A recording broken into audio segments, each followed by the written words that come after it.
श्री गणेशाय नमः।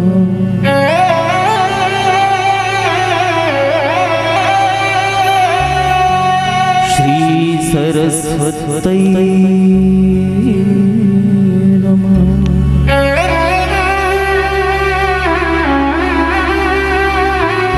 श्री गुरुभ्यो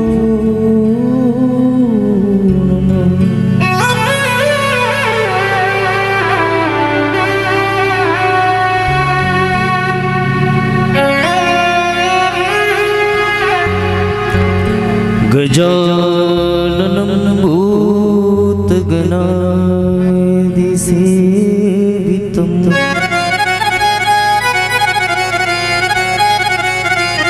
कपित्थजम्बोफलचारुभक्षणं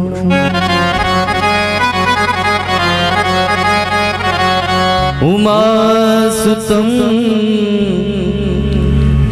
शोकविनाशकर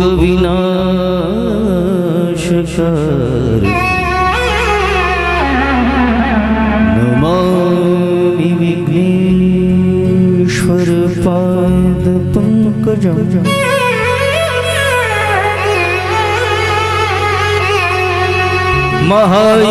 महायोगपीठे तटे भीमरथ्या वरं पुण्डरीकाय दातु मुनीन्द्रैः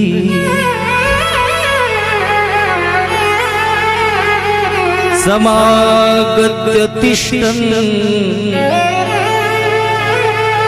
तमानन्दकन्दं परब्रह्मलिङ्गं भजे पाण्डुरङ्गं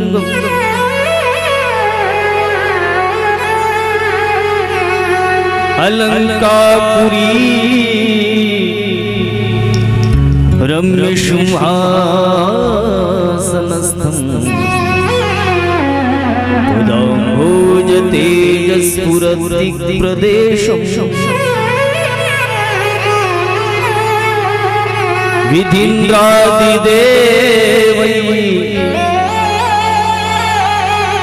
सदा स्तूयमानः समाधिस्थमूर्तिं भजे ज्ञानदेवं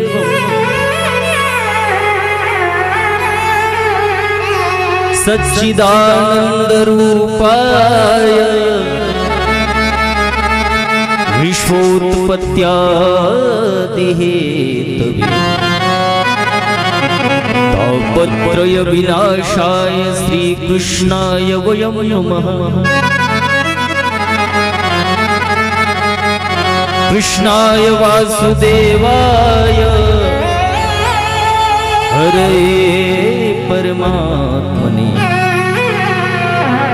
तापत्रय विनाशाय कृष्णाय वयं नमः। गुरुर्ब्रह्मा गुरुर्विष्णु गुरुर्देवो महेश्वर साक्षात् परब्रह्म तस्मै श्री गुरवे नमः।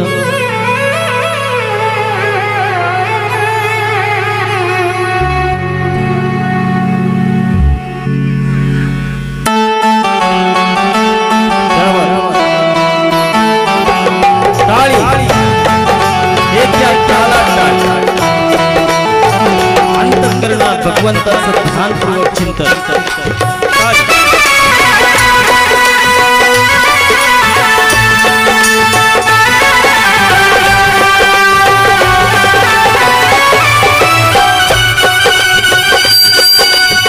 राधे राधे गोविंद राधे राधे गोविंद गोविंद राधे राधे राधे गोविंद गोविंद राधे राधे राधे गोविंद गोविंद राधे गोविंद राधे गोपाल राधे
गोविंद राधे गोपाल राधे गोविंद राधे गोपाल राधे गोविंद राधे गोपाल गोविंद राधे गोपाल राधे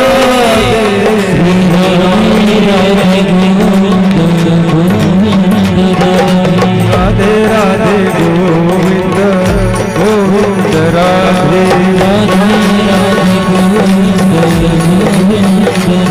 श्री राधे राधे गोविंद गोविंद राधे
सच्चिदानंद रूपाय विश्वोत्पत्त्यादि हेतवे तापत्रय विनाशाय श्री कृष्णाय वयं नमः।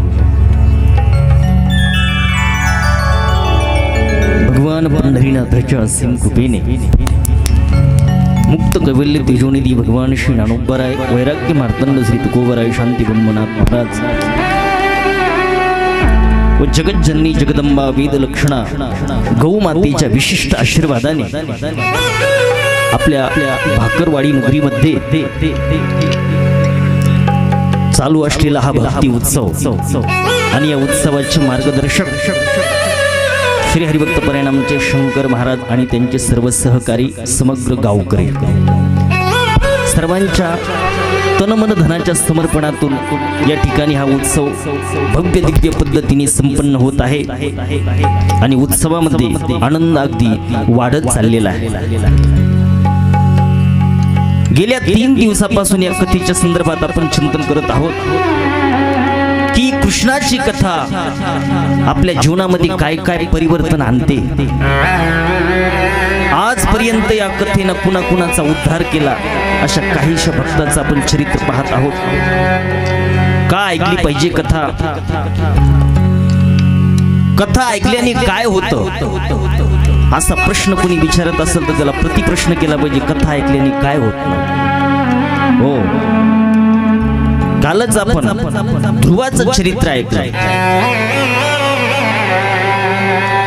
अगदी 5 वर्षाचा ध्रुव राधे श्याम राधे राधे राधे राधे राधे राधे राधा रानीच काही करू शकते, उसके भरोसे, अरे उसके भरोसे सब विश्व चल रहा है, हमारी गाड़ी क्यों नहीं चलेगी। आणि असा सुंदर या ठिकाणी हा कार्यक्रम श्री गोकुळ निवास गौशाळा ट्रस्ट भाकरवाडी यांच्या विशिष्ट संकल्पनेतून या ठिकाणी संपन्न होत आहे। मोठा आनंद वाटतो। उत्सव कुठलाही असू द्या, त्या उत्सवामध्ये प्रत्येकाचं योगदान असलं पाहिजे, प्रत्येकाचं योगदान असलं पाहिजे। इथं नाही दिलं मग तिथं द्यावं लागतं, कुठं मग दवाखान्यात द्यावं लागतं तिथं बरोबर। मग नुसत्या टेस्ट फी 5,000 अमुक हजार तमुक हजार ते तुम्हाला पाठ बी असते, तुम्हाला माहित राहतं टायफॉइडची टेस्टिंगला किती पैसे लागते, याच्या टेस्टिंगला किती पैसे लागते। ज्यांना तिथं देण्याची इच्छा नाही हो त्यांनी इथं दिलं पाहिजे। ज्यांना असं वाटतं की आपण इतर ठिकाणी दवाखान्यात आपले पैसे नाही गेले पाहिजे त्यांनी या ठिकाणी दिलं पाहिजे। हे देवाचं कार्य आहे, हे धर्माचं कार्य आहे, हे जगत कल्याणाचं कार्य आहे आणि देव त्यालाच निवडीत असतो की ज्याच्यामध्ये योग्यता आहे, ज्याच्या ठिकाणी योग्यता आहे त्याच्याकडे सूत्र देत असतो। परंतु ताळमेळ जमून हा काही एकट्याचा खेळ नसतो। बघा याचा परिणाम कसा येतो, आपण इतरत्र देत असतो पण त्याचा परिणाम इतका येतो। देवाच्या कार्यामध्ये स्वल्प मापी अस्य धर्मस्य त्रायते महतो भयात। इथं थोडं जरी दिलं एकदा खारूता येईल। माझा आवाज येतो तुम्हाला, येतो का? एकदा बोलना पडेगा राधे राधे राधे श्याम। देवाच्या कार्यामध्ये आपल्या ठिकाणी जी शक्ती असेल, आर्थिक बजेट जास्त असेल, जर आपल्याकडे पैसा नसेल तर योगदान श्रमदान तुम्ही काही द्या।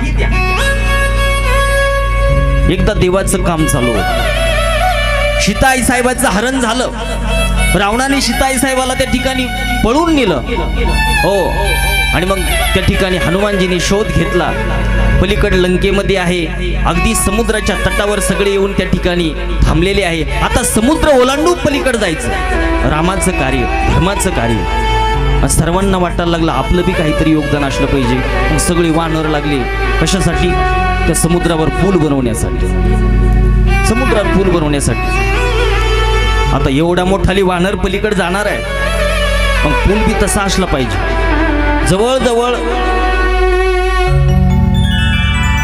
500 किलोमीटर त्या ठिकाणी त्या ठिकाणी हो असा चौडीचा पूल असा बनणं चालू होतं। अशा पद्धतीने पुलाचं काम चालू होतं आणि हे काम एका खारुताईनं बघितलं। ऐकायला येतं ना माझं? कोणी बघितलं? खारुताई कळती का? खारुताई तुम्ही काय म्हणता तिकडे? तिकडे काय म्हणता खारुताईला? खडी? हा खडी कोण म्हटलं? खारुताई, तिला वाटलं एवढं मोठं रामाचं काम चालू आहे, आपण बी काहीतरी योगदान दिलं पाहिजे त्याच्यामध्ये. बघा परिणाम काय येतो. देवाच्या निष्काम कार्यामध्ये जर आपण त्या ठिकाणी थोडं योगदान दिलं तर त्याचा परिणाम काय येतो. तिला वाटलं आपण काहीतरी, आता ती काय देणार.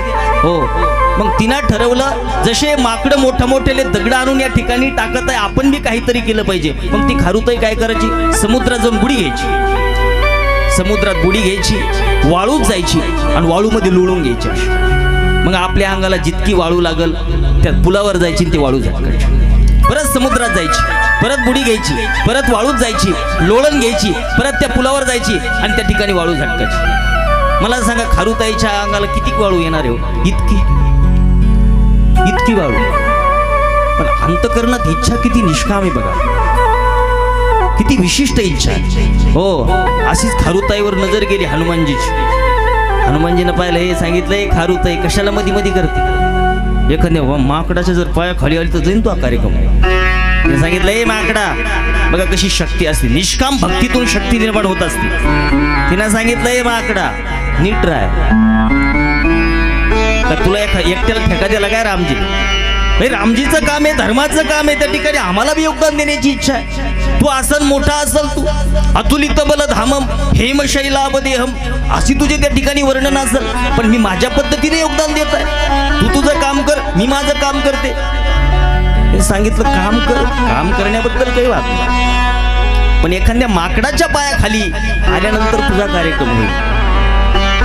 त्याच्या दोघांची बरीच म्हणजे धराधरीवर आला दोघाचा. खारुताई घाबरत नव्हती, पण असंच महाराज एका माकडाच्या पायाखाली म्हणजे हनुमानजीच्या पायाखालीच त्या ठिकाणी ती खारुताई आली. तिला थोडी धक्का लागला, शेपटीला रक्त निघालं. मालकाकडे गेली ती, रामजीकडे गेली, रामजीकडे हात जोडून उभा राहिली. महाराज सांगितलं, महाराज मला न्याय पाहिजे. सांगितलं, काय अन्याय झाला तुझ्यावर. हो, काय अन्याय झाला. सांगितलं, जसे हे सगळे तुमचे वानर जनता तुमच्या कार्यामध्ये तनमन धनाने समर्पित होऊन कार्य करत आहे, तशी माझ्या बी अंतकरणात इच्छा झाली, मी बी काहीतरी योगदान दिलं पाहिजे. म्हणून मी त्या ठिकाणी समुद्रात बुडी घ्यायचे, वाळूत लोळून घ्यायचे, परत तिथं वाळू नेऊन टाकायचे. मी बी असं करत होते आणि तुमच्या या हनुमानी माझ्या शेपटीवर पाहिलं. त्याला शिक्षा झाली पाहिजे, त्याला सजा झाली पाहिजे. या भाऊ रामकृष्ण या. अशा पद्धतीने लगेच रामजीने हनुमानजीला बोलून घेतलं. सांगितलं, हनुमान का तिच्या पायावर पाय दिला. तिने सांगितलं, प्रभू अनेक वेळा तिला समजून सांगितलं, पण ऐकायला तयार नाही ती. सांगितलं, याची शिक्षा तुला, कारण तिच्या अंतःकरणात त्या ठिकाणी भक्ती करण्याची इच्छा झाली, म्हणजे ती वैष्णव झाली आणि वैष्णव अपराध तुझ्याकडून घडला, तुला शिक्षा होणार. म्हणून दक्षिणेमध्ये एक ठिकाणी असं हनुमानजीचं मंदिर आहे की त्या ठिकाणी हनुमानजीला शेपूटच नाही. तू पुढला इतिहास मला सांगत बसायचं नाही, पण त्या खारुताईने तितकं एक छोटंसं योगदान दिल्याबद्दल रामजीने तिला प्रति एक वैकुंठच देऊन टाकलं. अशी कथा येते. काय देऊन टाकलं, प्रति वैकुंठ देऊन टाकलं. म्हणजे खारुताईच्या योनीतून तिला मुक्त करून तिला एक राजा बनवलं. किती योगदान दिलं तिने. रामकृष्ण. श्री राधे गोविंदा मन भजने हरि का प्यारा मुनि. श्री राधे गोविंदा मन भजने हरि का प्यारा मुनि. श्री राधे गोविंदा मन भजने हरि का प्यारा मुनि.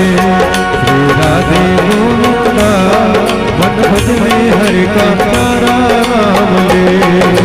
प्यारा हरि का प्यारा प्यारा नाम ले, हरि का प्यारा नाम ले. प्यारा हरि का प्यारा नाम ले.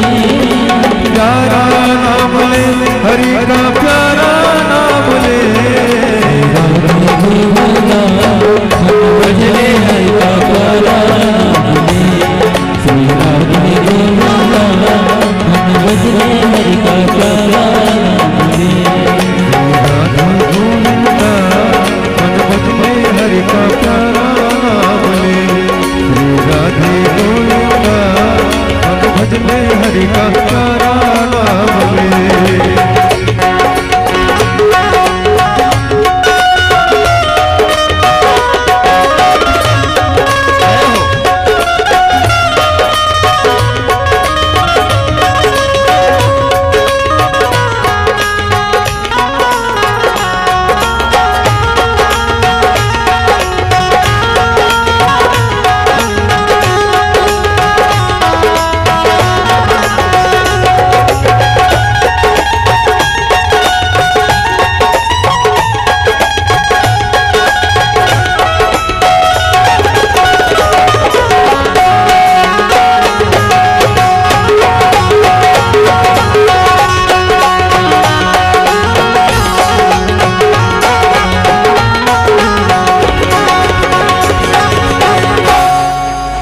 टाळी वाजवा. आत्ताच ज्यांचं व्यासपीठावर आगमन झालं असे असणारे गोप्रेमी, साधूप्रेमी, धर्मप्रेमी, कुठं बी गायीवर संकट येऊ द्या, कुठं बी धर्मावर संकट येऊ द्या, आणि या सगळ्या धार्मिक गोष्टीविषयी ज्यांच्या अंतःकरणामध्ये प्रचंड प्रेम आहे असे असणारे आदरणीय व आमच्या आश्रमाचे लाडके भक्त, जितके देवस्थाने आमच्या जिल्ह्यात त्या सर्व देवस्थानाविषयी ज्यांच्या अंतःकरणात प्रचंड प्रेम आहे, आमच्या आश्रमाला तर मोठं योगदान असतं आदरणीय भाऊंचं, असे सद्गुरू सोलरचे सर्वे सर्वा आदरणीय शिवाजी भाऊ शिंदे यांच्यासाठी एकदा जोरदार टाळ्या झाल्या पाहिजे.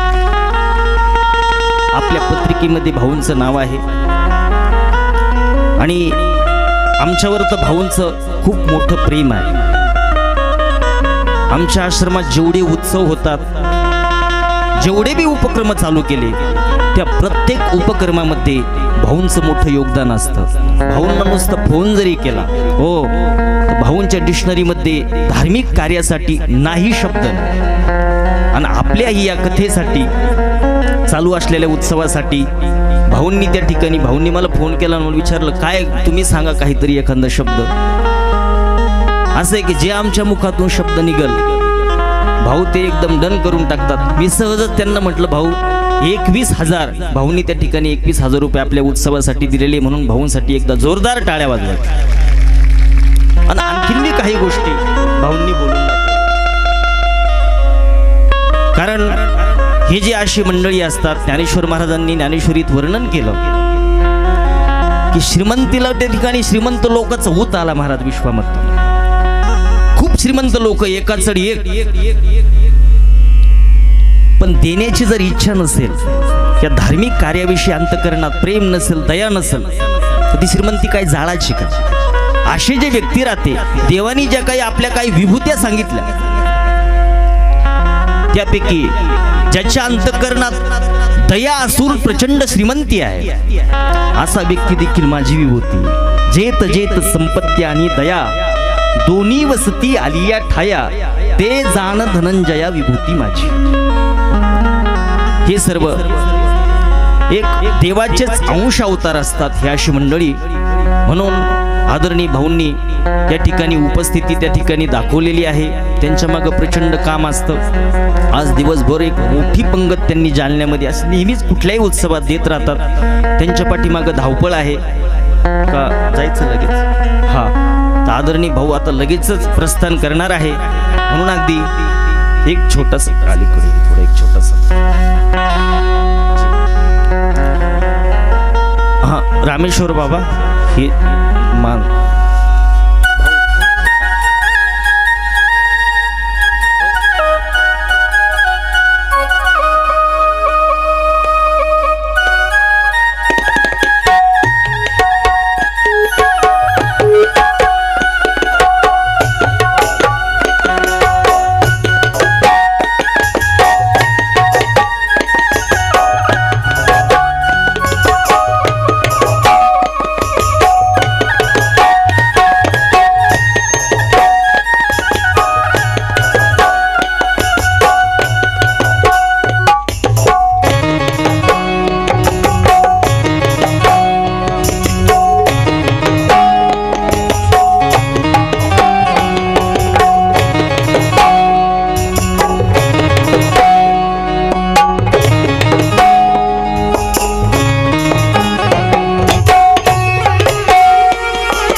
नमोस्ते वासुदेवाय. आता आपण कथेकडे वळूया, कारण मग टाइम राहणार नाही. आपण काल ध्रुवाचे चरित्र पाहिलं. आता आपल्याकडे वेळ नाही जास्त, म्हणून डायरेक्ट आपण सप्तम स्कंदामध्ये जात आहोत. सप्तम स्कंदामध्ये आल्याच्या नंतर त्या ठिकाणी जय विजयाची कथा, की त्यांना ब्रह्मदेवाचे जे मानस पुत्र आहे सनक सनंदन, सनत सुजात, सनत कुमार यांचा शाप लागतो आणि नंतर त्यांना 3 राक्षसी योन्या मिळतात. अशा संदर्भात आपल्याला चिंतन करायचं आहे. पण आता संपूर्ण कथा पाहणं शक्य नाही, म्हणून फक्त स्पर्श करत पुढे चालायचं. त्याचं फक्त मी तात्पर्य सांगतो. भगवंताची भक्ती आपल्या अंतःकरणात प्रकट झाली तर त्या भक्तीतून काही शक्ती निर्माण होते, हे सांगणारी हे सप्तम स्कंद आहे. याच्यामधल्या कथा हो, एकीकडे पाहिलं तो जो हिरण्यकश्यपू आहे अतिशय पॉवरफुल. जितके नास्तिक राजे झाले त्या सगळ्या नास्तिक राजामध्ये हिरण्यकश्यपू सारखा चक्रवर्ती राजाने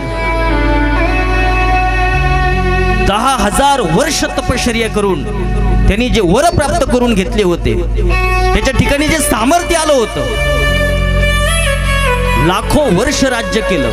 त्याचे कायदे असे होते, त्याचा कानून असा होता, सगळं विश्व थरथर कापत होतं. यज्ञ तर होत होते, इंद्राय स्वाहा, अमुक स्वाहा, अग्नय स्वाहा अशा आहुत्या टाकल्या जायच्या, पण अग्नीची ताकद नव्हती की ती आहुती इंद्राकडे नेऊन नेण्याची. इंद्राय स्वाहा जरी म्हटलं तर अग्नी आहुतीचा पुण्य ती हिरण्यकश्यपूकडे. हिरण्यकश्यपूच्या काळामध्ये शेती पेरण्याची आवश्यकता नव्हती. शेती न पेरता पिकाची काय सामर्थ्य असं. समुद्र त्याच्यामध्ये रत्न राहतात, त्याला रत्नाकर म्हणतात. रोज आपल्या त्या ठिकाणी पोटातलं रत्न वरती आणून टाकायचा, ताकद नव्हती कुणाची हात लावायची. हिरण्यकश्यपूला विचारल्या वाचून एका जीवाला धक्का लावण्याची ताकद नव्हती मृत्यूची. असा सूत्रधार झाला होता हिरण्यकश्यपू. इंद्राला 3दा पिसाचा दिवसातून चंद्रन महेंद्र सगळे घाबरायचे. असली शक्ती होती, असं बळ होतं. कारण नास्तिक हे जे राक्षसी लोक लय उद्योगशील असतात, उद्योग लय प्रयत्नशील राहतात, नेहमी काही ना काही करतच राहणार. बघा तो असली पावर. पण भगवत चिंतनात काही शक्ती असते, देवाच्या भक्तीमध्ये काही शक्ती असते. घरातच असा मुलगा जन्माला आला, सगळ्या विश्वाला जिंकलेला हिरण्यकश्यपू, पण स्वतःच्या मुलासमोर काही नाही चाललं, काही नाही चाललं महाराज. कायदा होता त्याचा की माझ्या राज्यात विष्णूचं नाव कुणी घेतलं तर डायरेक्ट फाशीची शिक्षा होती. हे असा विरोध का करत होता? कारण त्याच्या भावाला भगवान विष्णूंना मारलं होतं. हिरण्यकश्यपू 2 राक्षस आहे, अतिशय बलशाली, आणि भगवान विष्णूने यांनी पृथ्वीचं पलायन केलं होतं, पृथ्वीत घेऊन गेला होता. पण भगवान विष्णूने ज्या वेळेला या विश्वावर संकट आलं, देव वराह रूपाने आले, त्याचा कार्यक्रम करून टाकला.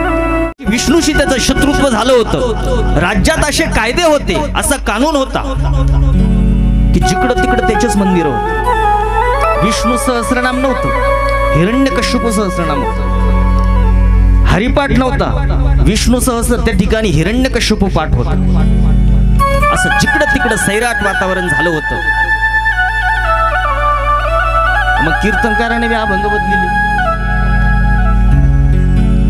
आम्हाला काय,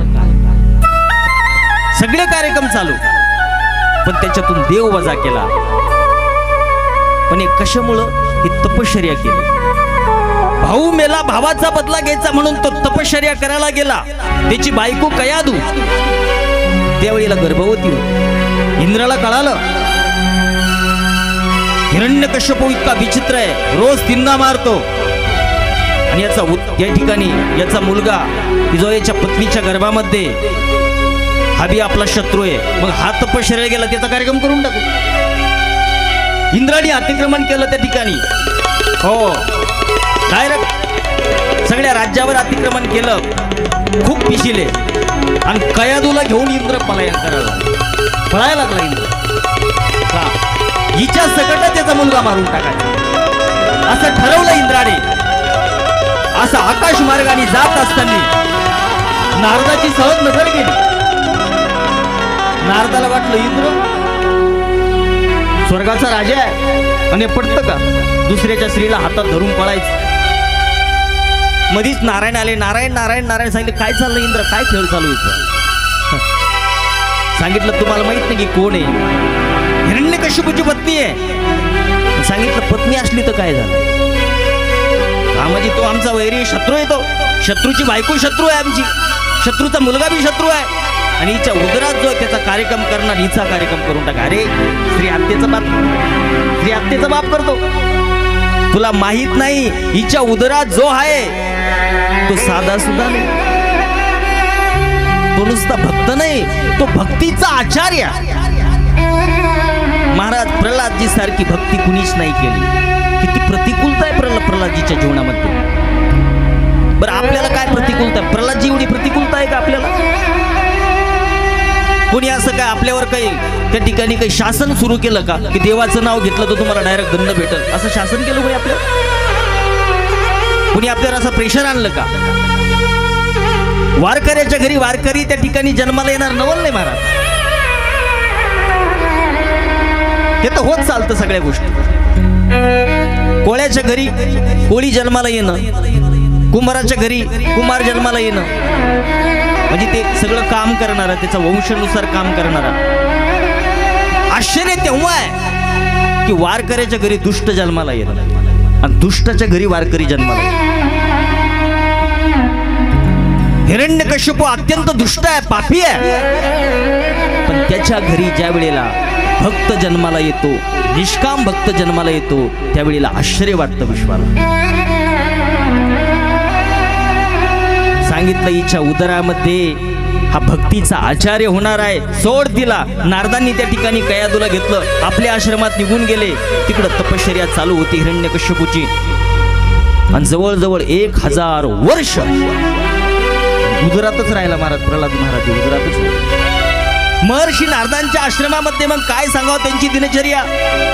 सकाळी प्रातःकाळी लवकर उठायचं, गंगेवर जायचं, स्नानाला त्या ठिकाणी स्नान करून आल्याच्या नंतर विष्णू सहस्रनामाचा पाठ, नंतर मग कथा चालू व्हायची. म्हणजे 1000 वर्ष कयादूच्या उदरात असतानाच प्रल्हाद महाराजांनी कथा ऐकली, कथा श्रवण केली. तिची कथा जगाच्या कल्याणासाठी आली. कुणाला वाटलं की एकदम प्रल्हाद महाराज असे कसे घडले? असे नाही घडले.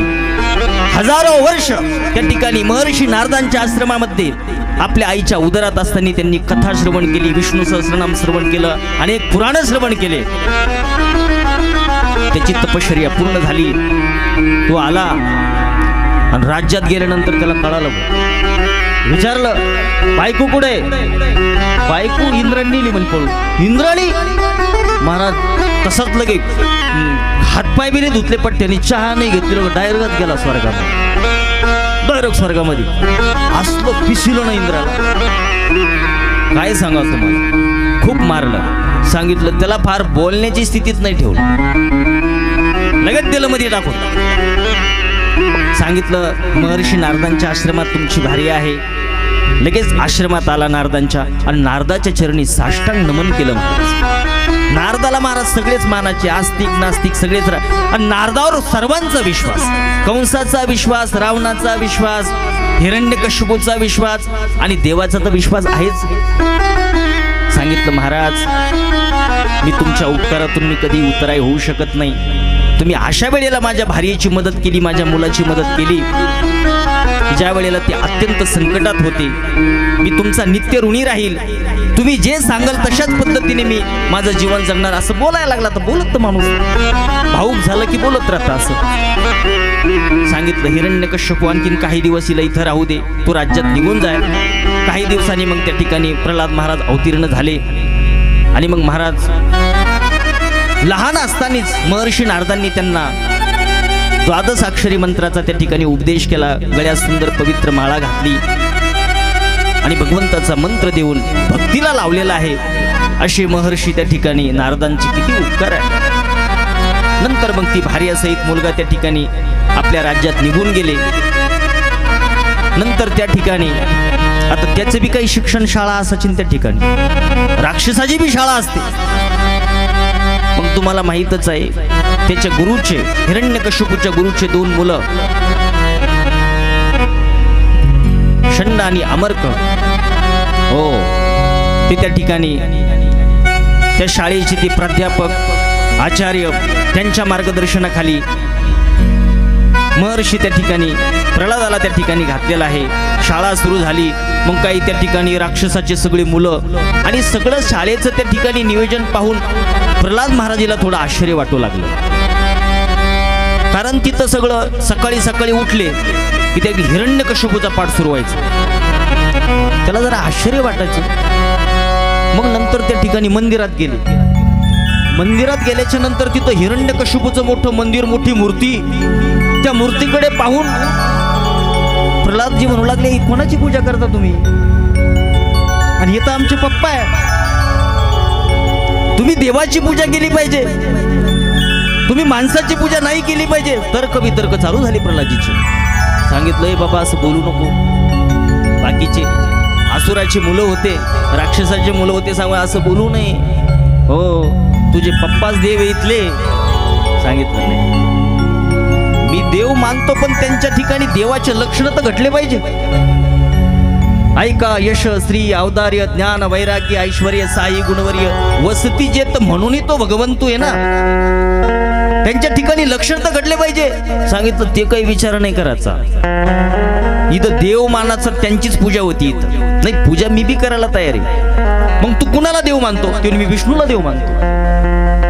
भगवान विष्णूला मी त्या ठिकाणी सर्व मानतो. आणि त्यांना देव का मानतो? कारण ते देव आहे, तो परमात्मा आहे.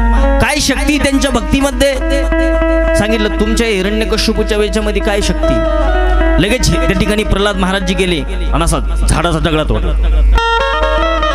त्या मुलासमोर आणला. हे देव आहे ना? मग तुमच्या देवाला सांगा जोडून दाखवा जोडून. आहे का ताकद? मग ते षंड अमर्क ते पाहत राहिले त्याच्या चेहऱ्याकडे. सांगितलं तर मुलगा तो विचित्र दिसतो, राजाचा मुलगा आहे, ते पप्पाला देव मानित नाही. सांगितलं देव मी मानीन पण ते देव तर असले पाहिजे. सांगितलं तुझा देव म्हणजे माझा देव आता जोडून देतो. भगवान विष्णूला अंतःकरणपूर्वक त्या ठिकाणी ध्यान करत करत चिंतन केलं. देवाला सांगितलं, देवा आता माझ्या परीक्षेची वेळ आहे आणि तू तुझा चमत्कार दाखवला पाहिजे. ओम नमो भगवते वासुदेवाय म्हणता क्षणी ते दगडा जोडून गेला महाराज. मग ते लहान लहान पोरावर परिणाम झाला त्याचा. सांगितलं खरोखरच रावे, याच्या देवात कशी शक्ती आहे. आणि मग चर्चा होत गेली. मग अश्रद्धा झाली बाकीच्या मुलांची. मग त्या ठिकाणी तुझ्या देवाचा मंत्र काय? ते मंत्र देऊन टाकला प्रल्हादजीने सर्वांना. आणि मग सगळी शाळात लागली म्हणाला. कोणता मंत्र? ओम नमो भगवते वासुदेवाय. ओम नमो भगवते वासुदेवाय. ओम नमो भगवते वासुदेवाय. ओम नमो भगवते वासुदेवाय. ओम नमो भगवते वासुदेवाय.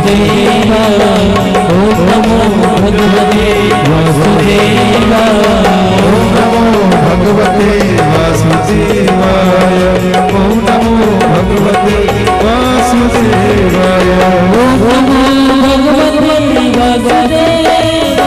ओम नमो भगवते वासुदेवाय. ओम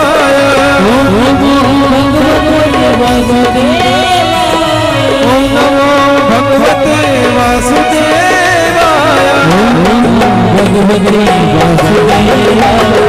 ओम नमो भगवते वासुदेवाय. ओम नमो भगवते वासुदेवाय.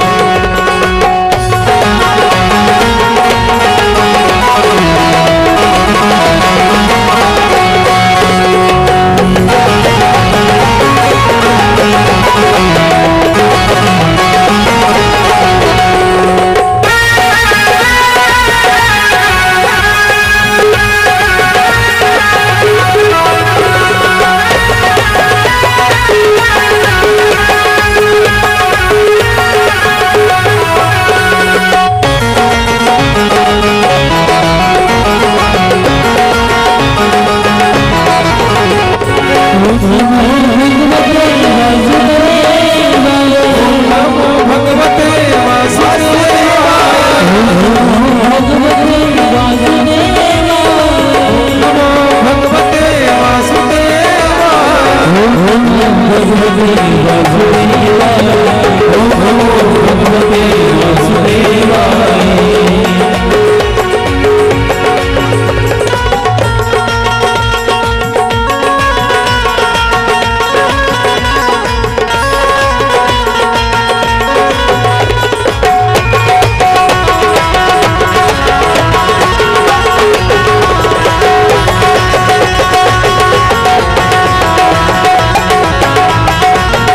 अशा पद्धतीने सगळी शाळाच भजन करायला लागली आणि आवाज राजवाड्यापर्यंत आवाज जाऊ लागला.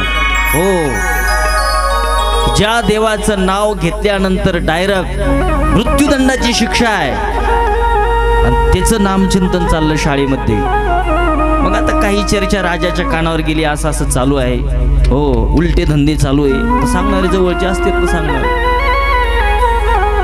प्रल्हादजीला बोलून घेतलं राजाने. राजाला आनंद झाला, महाराज माझा मुलगा त्या ठिकाणी शाळेत जाऊ लागला, काही शिकू लागला. प्रल्हादजीला आपल्या मांडीवर बसवलं. त्या ठिकाणी हिरण्यकश्यप विचारायला लागला, प्रल्हादा शाळेत जातो? सांगतो शाळेत जातो. जातो बाबा, शाळेत जातो. किती वाजता उठतो? सकाळी लवकर उठतो, 5 वाजता उठतो, अभ्यास करतो. हा, मग काय काय शिकवलं तुला गुरुजींनी? सांगितलं सुरुवातीला गेल्यानंतर ते उलट शिकवित होते मला, पण मी नाही ऐकून घेतलं त्यांचं. सांगितलं काय उलट शिकवित होते? आणि ते म्हणे तुमचं तिथं मंदिर बांधलं, तुमची मूर्ती उभी केली, तुमचा पाठच करायला लावला आणि तुम्हाला देव म्हणायला लागले म्हणते. अरे मी देव आहे ना. सांगितलं असं कसं पप्पा, तुम्ही कसं काय देव? हा, झाली आता तर्क बितर्क दोघांचा चालू. राजाच्या मनात त्या ठिकाणी रोष निर्माण झाला. सांगितलं असं कसं शिक्षण? पण त्याला वाटलं बालक छोटा आहे, हे काहीतरी शिकविणारे उलट त्या ठिकाणी उलट शिकवित आहे. दोघा शिक्षकाला बोलून घेतलं. सांगितलं महाराज तुमचा मुलगा खतरनाक आहे. आम्हाला सुद्धा भजनाला लावलं त्यांनी. आणि ज्या वेळेला एकाने असा व्हिडिओ बनवला तिथं 1 मिनिटाचा राजाला दाखवला. ओम नमो भगवते वासुदेवाय असं त्या ठिकाणी व्हिडिओ पाहिलं. राजाचं डोकं खराब झालं महाराज. सांगितलं तुम्ही असं शिकवता का? सांगितलं नाही, आता जरा क्षमा करा. परत त्या ठिकाणी ध्रुवाला त्या ठिकाणी प्रल्हादाला नेलं. त्या ठिकाणी सांगितलं दंड देईल तुला जर आता जर परत विष्णूचं त्यांना मंत्र जर म्हटला तर. महाराज भक्तीचं असं असतं. हो, एकदा नशा चढल्यावर हो कशाची नशा उतरते का? भक्तीची नशा. परत परत परत सांगणं चालू आहे, पण प्रल्हादजीवर काही परिणाम होईना. लय वेळ याच्यात अडकायचं आपल्याला. पुढच्या कथा पाहिच्या. राजाला कळालं की आपला मुलगा ऐकत नाही. हो, त्याला बोलवून घेतलं, आईला बोलून घेतलं. सांगितलं याला तुझ्या भाषेत सांग, नाही त्याचा कार्यक्रम करून टाकेल. माझ्याच घरी माझा शत्रू निर्माण झाला, सगळ्या विश्वातले लोक माझं ऐकतात, बाहेर माझी चर्चा चालू आहे. तुमच्या कायदे कानून सगळं त्याचं पालन करत आहे, तुमचाच मुलगा करत नाही, अशी माझी अपचर्चा सुरू झाली बाहेर. तू याला काही समजून सांग. आईने समजून सांगण्याचा प्रयत्न केला, पण आईला माहिती आहे महर्षी नारदांनी दीक्षा दिली. नारदांचा शिष्य आहे, पक्क्या गुरुचा शिष्य आहे, त्याच्यात काय परिवर्तन होणार आहे? मग नको नको ते त्या ठिकाणी दंड द्यायला सुरुवात. उकळ त्या तेलात काय टाक, हातीच्या पायाखाली घाल, वरून कड्यावर ढकलून दे, समुद्रात नेऊन टाक. कुठं ज्याच्या अंतःकरणात भक्तीचा जन्म झाला, देवाच्या चिंतनात जन्म झाला, त्याच्यावर कसलाच परिणाम होत नाही संसाराचा. हो, मग मेरू पासूनी थोरे देह दुःखाचे डोंगरे, दाटी जो पापरी भारे चित्त न दटे, यम लब्ध्वा चापरम लाभम मन्यते नाधिकम तत, यस्मिन् स्थितो न दुःखेन गुरुनापि विचारलेते, यस्मिन् स्थितो गुरुनापि दुःखेन न विचारले. ज्या स्थितीत म्हणजे भजनाने काय होते, चिंतनाने एक स्थिती प्राप्त होत असते. अशी स्थिती प्राप्त होती, माणसाला इतका आनंद येतो आणि अशी स्थिती प्राप्त होती की त्याच्यावर कसलाही त्याच्या प्रारब्धाला घेऊन अटॅक होऊ द्या, संकट येऊ द्या, त्या संकटाचा काहीच परिणाम त्याच्यावर होत नाही. असली चिंतनाने, देवाच्या चिंतनाने अशी मजबूत स्थिती प्रल्हाद महाराजांना प्राप्त झाली. कारण त्यांची दृष्टी हो ते विसरून जायची.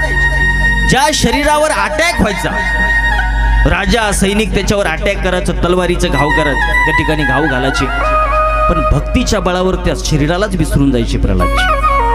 भक्तीचं काय असतं, ही कथा काय करते महाराज? देवाचं दर्शन करून देण्यासाठी कथा नाही, संसाराचा विसर पाडण्यासाठी कथा आहे. देव तर प्रगटच आहे सगळीकडे, जग अवघा देव, विष्णुमय जग, जिकडं तिकडं देव तुडुंब भरलेला आहे, पण प्रतिबंध करतो संसार. संसार आपल्याला तिकडे जाऊ दे. गीता वेदन ग्रंथाने महिमा तुझा वर्णिला, कणा कणातल्या भूमी असा जगी तू नटला. असा सगे तू घटका गीता वेद ग्रंथानी महिमा तुझा वर्णिला कणा कणा तुझ्या भोवती असा सगे तू नटला तुझ्या कृपे विना तुझ्या कृपे विना पाणही हालना बेअंत महिमा तुझा भगवंता बेअंत महिमा तुझा भगवंता अंत आज वरी गुणा ना कळला बेअंत महिमा तुझा भगवंता बेअंत महिमा तुझा भगवंता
भक्ती देवाचं चिंतन अंतःकरणात जर प्रकट झालं बघा प्रल्हाद महाराजांच्या चरित्रातून काय आपल्याला पाहायला भेटतं एकदा देवाचं चिंतन चालू केलं देवाचं सुमिरन चालू केलं तर काय होणार नाही महाराज कृष्ण कहने तर जाएगा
पर तर जाएगा कृष्ण कहने तर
उतर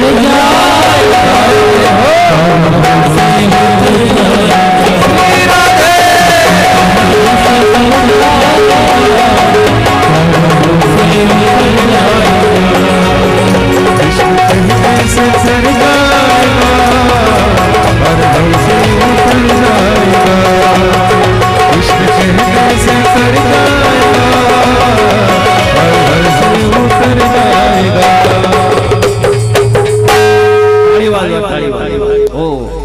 जे विलक्षण भक्तीचं लक्षण आहे. कारण प्रल्हादजी भक्तीचे आचार्य आहे. कशाला म्हणतात भक्ती?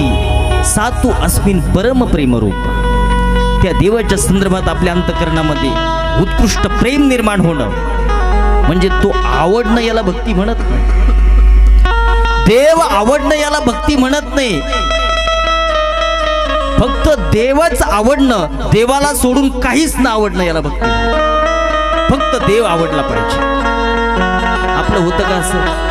आपली किती आसक्ती असते महाराज. कसा संसार घरी नाही, संसार इथं भरलाय चित्ताच्या ठिकाणी. आणि माता भगिनीला सर्व पाठ असतं.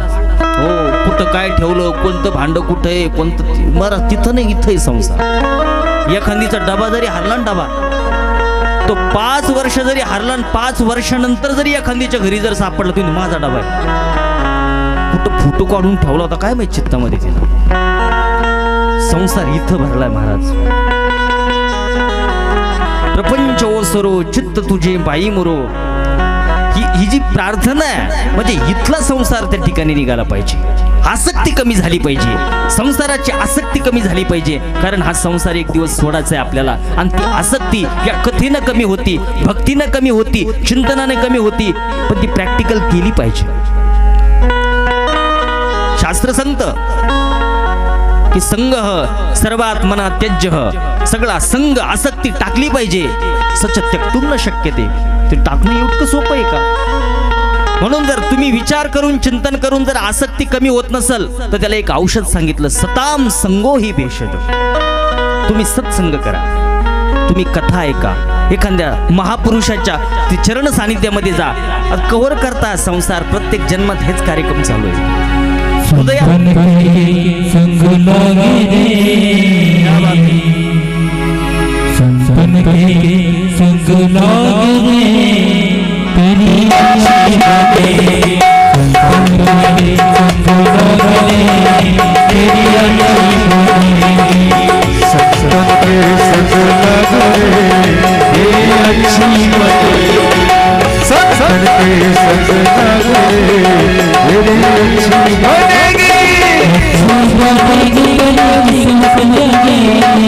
अच्छी बनेगी तेरी किस्मत जचेगी. अच्छी बनेगी तेरी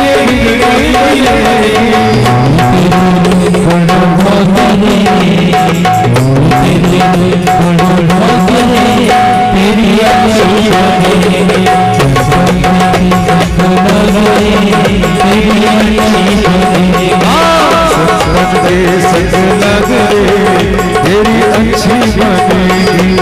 सत्संग के संग लागे रे, तेरी भी बनेगी.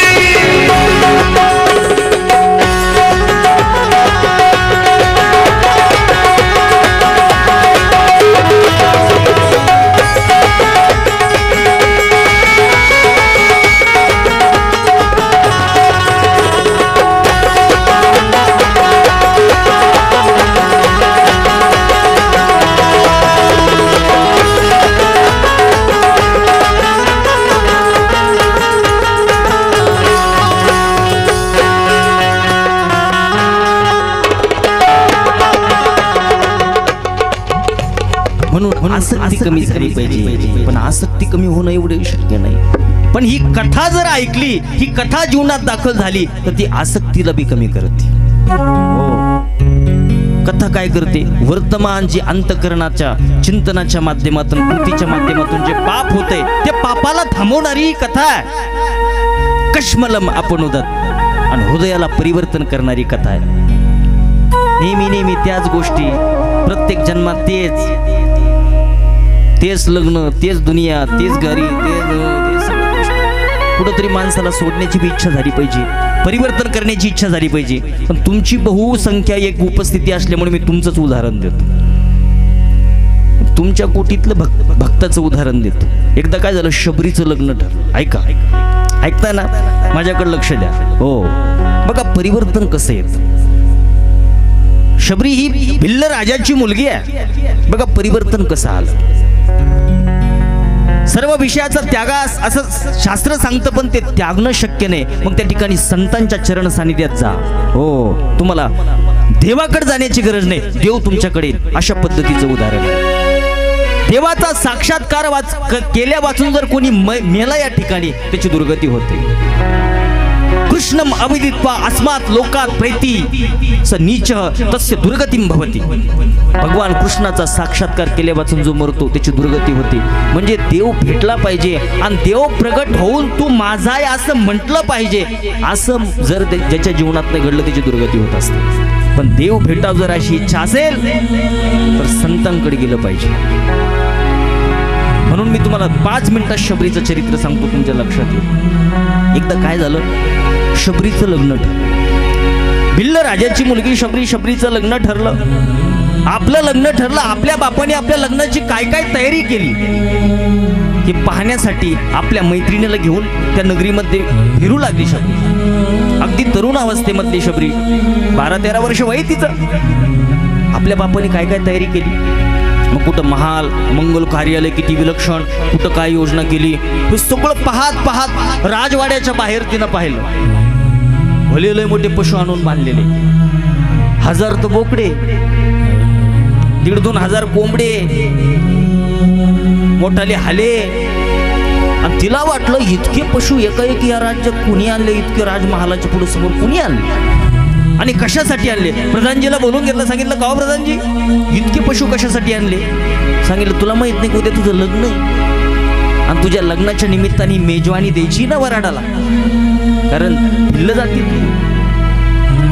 म्हणजे माझ्या लग्नामुळं यांची सर्वांची हत्या होणार, यांचा बळी जाणार, हे फक्त माझ्या लग्नामुळं.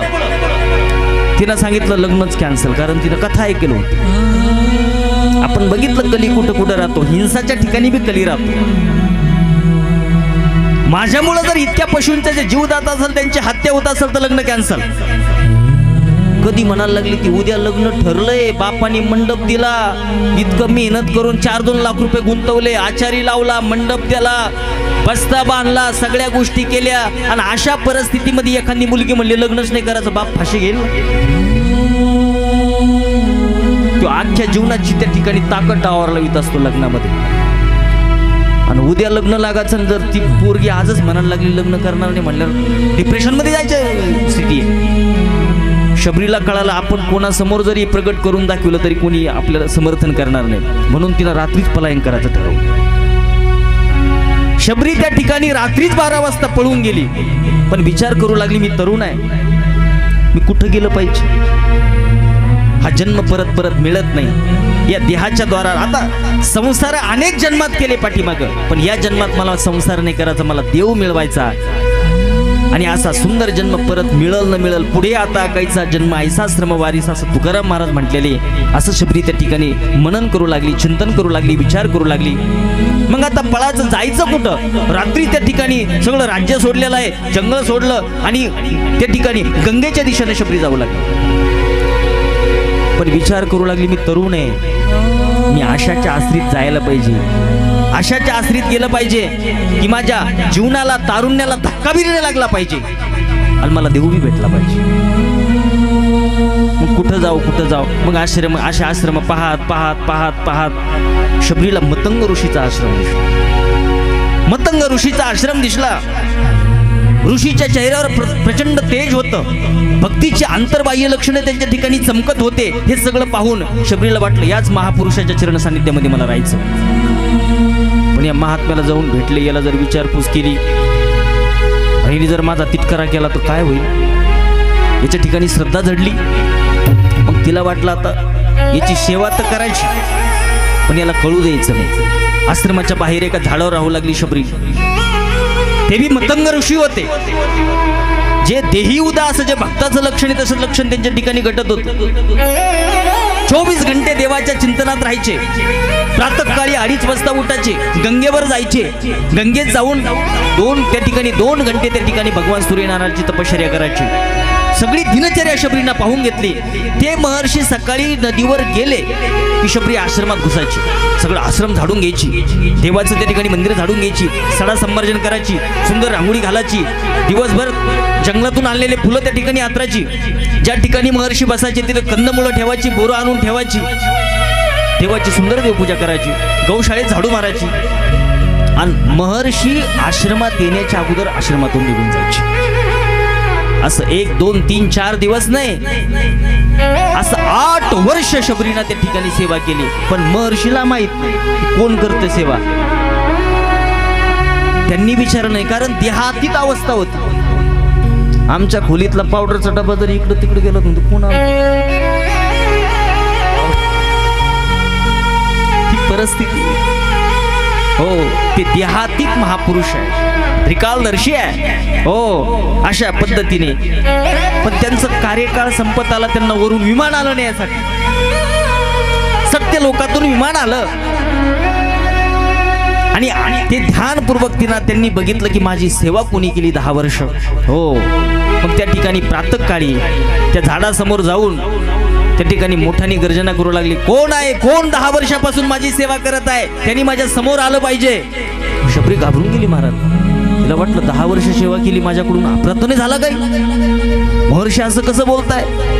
हात जोडून शबरी पुढे आली, सांगितलं महर्षी मी तुमची चरण किंकरा शबरी आहे, मीच तुमची सेवा करत होते. सांगितलं घाबरू नको मुली, मी आता सत्य लोकाला जाते, मला नेण्यासाठी विमान आलेलं आहे, मी आता जात आहे, तुला जाताना आशीर्वाद देतो आणि आश्रमाचा उत्तराधिकारी तुला करून टाकतो. शबरीला उत्तराधिकारी केलं महर्षी मतंगाने त्यांच्या आश्रमाचं. बाकीचं लागली चर्चा करायला, साधूच्या संन्यास जगादीवर मुलगी संन्यास चर्चा करते आणि जाताना आशीर्वाद दिला शबरी. प्रत्येक साधकाला देवाकडे जावं लागतं, पण तू माझी सेवा केली ना, साधूची सेवा केली ना, संतन के संग लागरे तेरी अच्छी बनेगी, तेरी बिगड़ी बनेगी. साक्षात रामचंद्र प्रभू तुझ्याकडे येणार, तुला भेटायला येणार आणि भेटायलाच येणार नाही, तुला डायरेक्ट शाकेत धामाला त्या ठिकाणी घेऊन जाणार. अशा पद्धतीने तिनं वाक्य ऐकल्याच्या नंतर शबरीला प्रचंड आनंद झाला. हो, कधी येणार, काय येणार असं काही ठरलं नाही, येणार म्हटले. महापुरुषाच्या मुखातलं वाक्य आहे आणि सत्य लोकाला. मग शबरीला आता ठरली तारीख तर नाही ठरली, कोण्या तारखेला येणार, किती वर्षानंतर आहे तर नाही बोलले, पण गुरुचा मुखातून वाक्य निघालेलं आहे. म्हणून रोज शबरी रामचंद्र प्रभूची वाट पाहिजे. राम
चला तेरी वाली मैं बनाऊंगी मेरे जज्बों में सहवा मिट जाएगा आएंगे मेरे खुल जाएंगे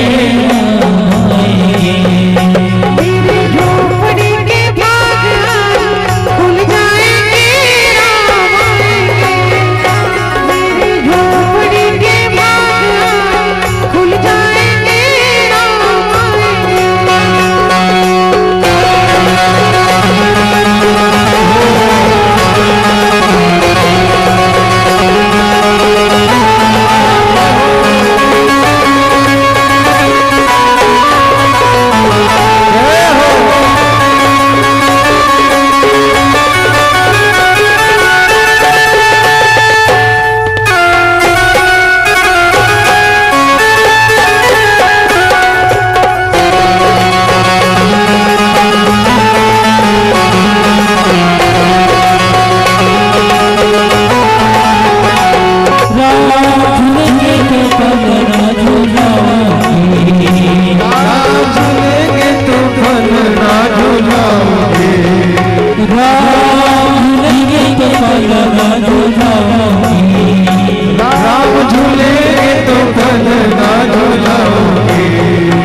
टाळी वाजवा.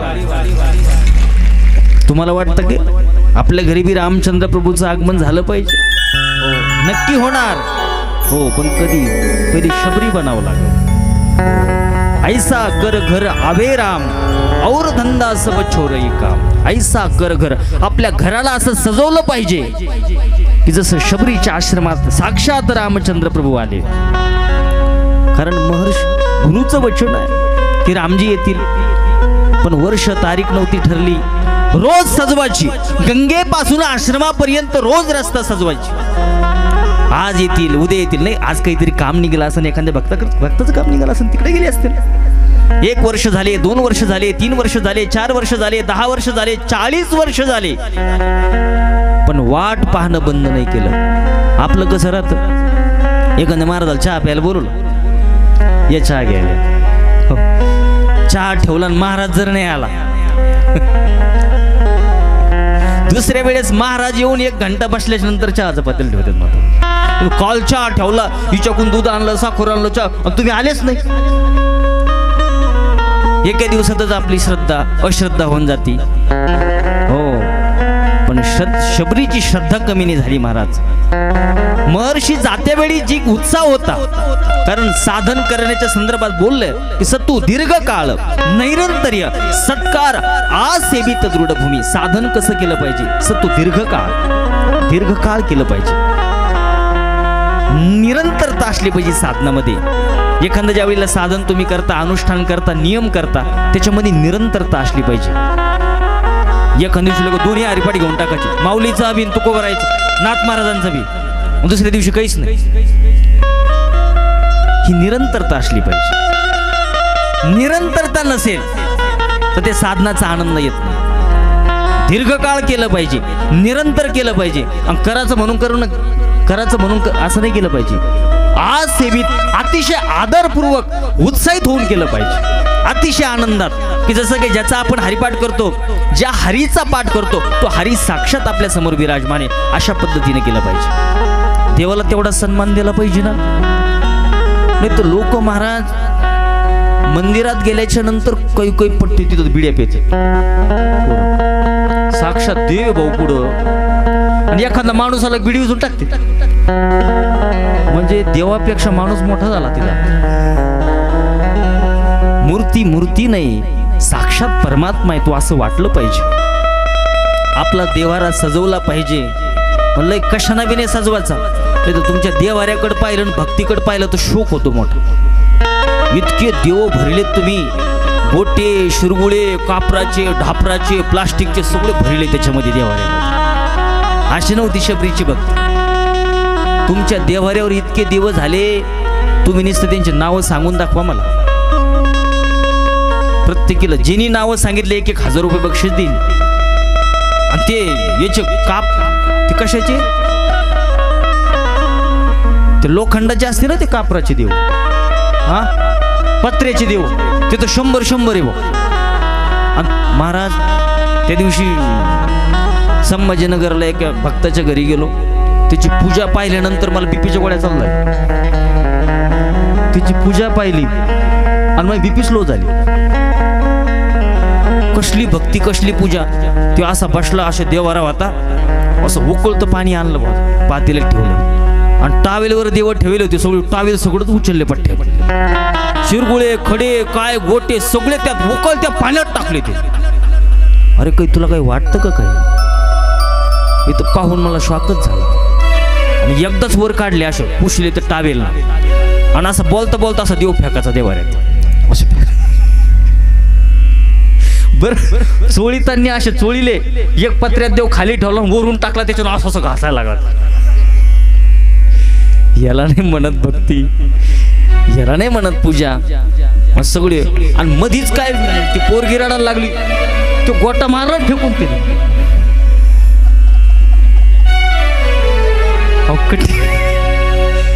एकदाच गण उगाळला आणि एकदा त्याला भंडारा लावून देवाच्या तोंडात चालला, नाकात चालला, डोळ्यात चालला. काय कार्यक्रम हो.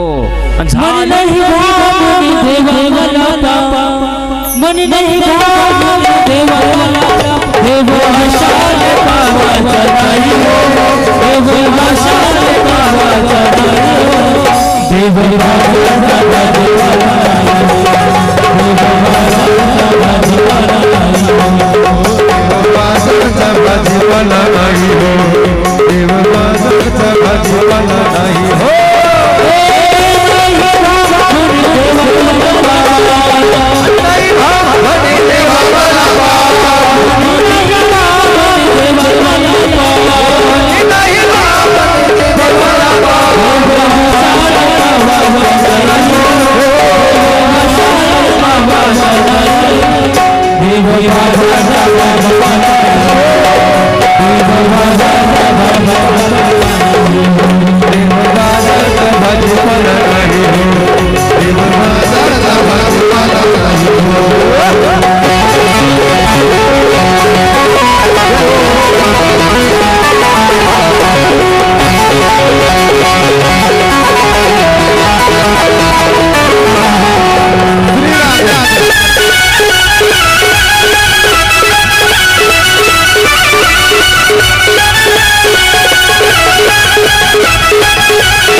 टाळी वाजवा, काय सुंदर आहे. म्हणीन देव आशाने पावाचा नाही र देव बाजारचा भाजीपाला. अशा भक्तीला देव प्रसन्न होणार नाही. भक्ती कशी करावी? शबरी सारखी भक्ती करावी. काय भक्तीमध्ये लीन झाली शबरी. रोज कंदमुळं आणणार, गरम पाणी त्या ठिकाणी करायला ठेवणार. माझे रामजी येतील व त्यांना आल्याने गरम पाण्याने पाय धुतील. मग त्यांना टॉवेल ठेवला. नंतर मग त्यांना खाण्यासाठी बोरं कंदमुळं रोज आणून ठेवायची, रोज फेकून द्यायची. हो, आणि मनोमन रामजीचं सारखं चिंतन.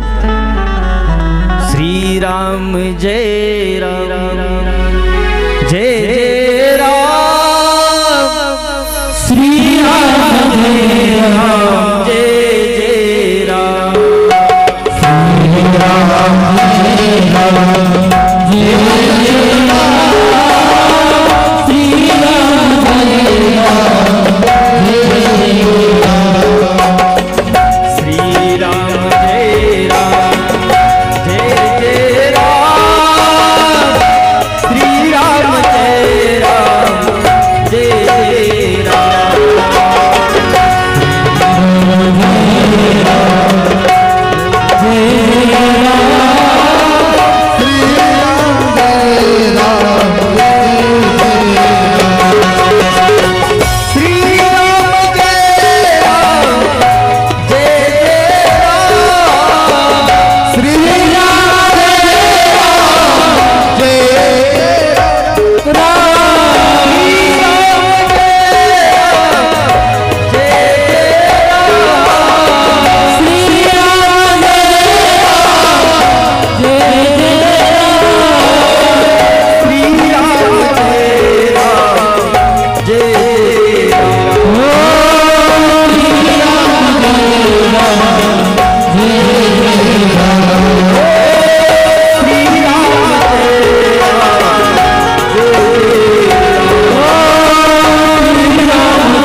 म्हणतात ते शबरीनं माघार नाही घेतली.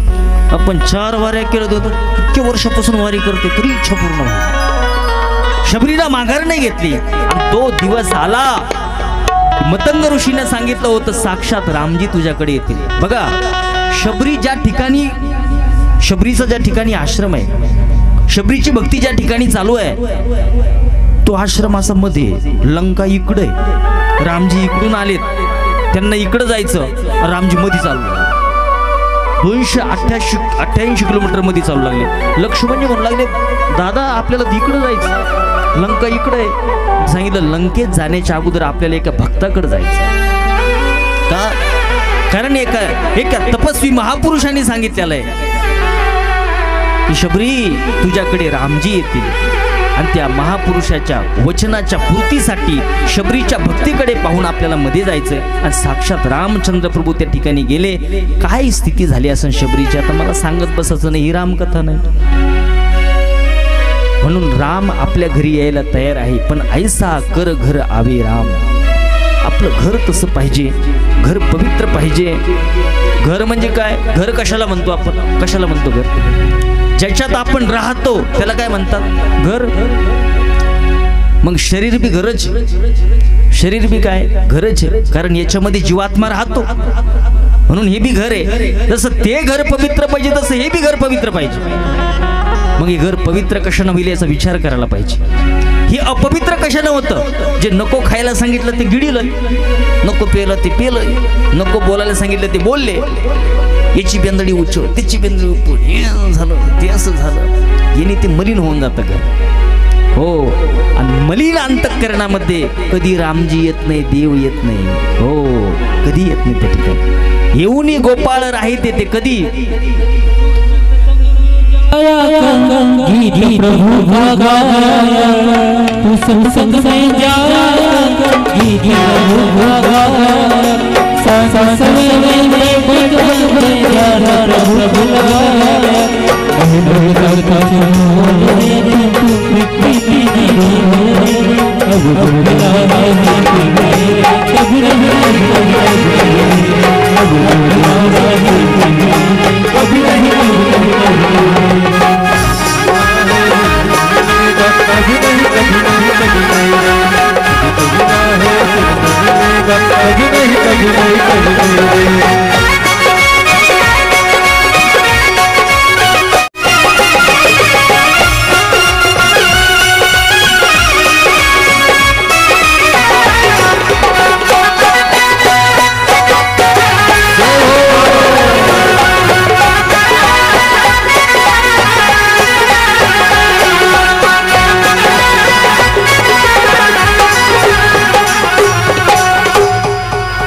कधी येतो देव घरी?